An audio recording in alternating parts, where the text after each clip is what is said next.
Cadic pour une dernière intervention. Oui, c'était en fait ça complétait, mais c'était justement sur la Chine, et je remercie Jean-Luc Ruel de s'en être occupé. Effectivement, la Chine avait tenté d'acheter des vastes étendues de terre en Islande en 2011, et ensuite un ancien président islandais a créé une fondation qui, on soupçonne être en connexion avec la Chine, et donc il y a cette organisation Arctic Circle qui se réunit tous les ans et dont la Chine est le pays non-arctique qui est présent au travers justement de cette fondation. Donc on voit bien les approches indirectes de la Chine, mais une présence qui s'affirme effectivement de façon très à droite, comme vous l'avez souligné. Ceci étant, il y a peut-être une chose qu'on pourrait compléter, c'est le côté de l'observation spatiale sur l'Arctique. Et donc, c'est aussi un sujet qui peut nous préoccuper. Qu'est-ce que vous pourriez nous dire sur ce sujet? Alors, sur le plan spatial, c'était un peu... Alors, on est d'accord sur le plan technique, il y a deux types de satellites. Il y a des satellites stationnaires qui sont au niveau de l'équateur et qui restent fixes à un point de la Terre. Ces satellites stationnaires ne peuvent pas recevoir ou émettre des choses au-dessus du 74e de latitude.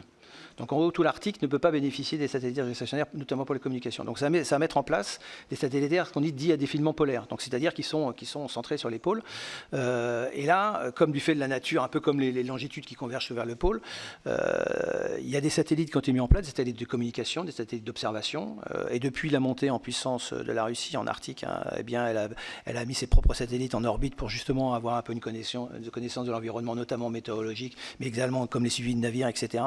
Il y a des satellites comme l'Iridium, qui sont des satellites de communication orbite polaire, qui aussi ont des charges AIS, AGS. Ce sont les transpondeurs qui permettent de suivre les navires dans ces zones-là, alors qu'avant on ne pouvait pas. C'est comme ça que le Rhône, en 2018, il a fait la traversée, qu'ils l'ont découvert en arrivant en Bering. Tiens, il y a un bateau militaire qui est là, comment ça se fait?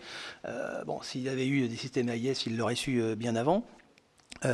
Effectivement, ça devient quelque chose de très particulier. Et il y a une velléité aussi pour justement mettre en orbite qui sont géographiques. Il y a deux choses. Aux Svalbard, je vous le disais, il y a des antennes, il y a des champs d'antennes qui permettent de contrôler et de récupérer les données des satellites qui sont à défilement polaire. Donc il y a tout un champ. Ce qui est le cas de ces spécificités aussi en Norvège, pas en Norvège, en Suède. En Suède, c'est la première base européenne de lancement de petits lanceurs à orbite polaire. Il y a 3 bases comme ça et qui permettent de mettre, notamment qu'en association avec l'ESA, pour mettre des satellites, et c'est certainement cette constellation-là qui mettra en orbite pour 2030 l'équivalent de QEPR ou l'équivalent de Starlink, qui s'appelle le projet européen IRIS, qui sont des satellites de communication. Alors avec moins de satellites, il y aura 300 satellites, plutôt que les milliers de OneWeb ou de...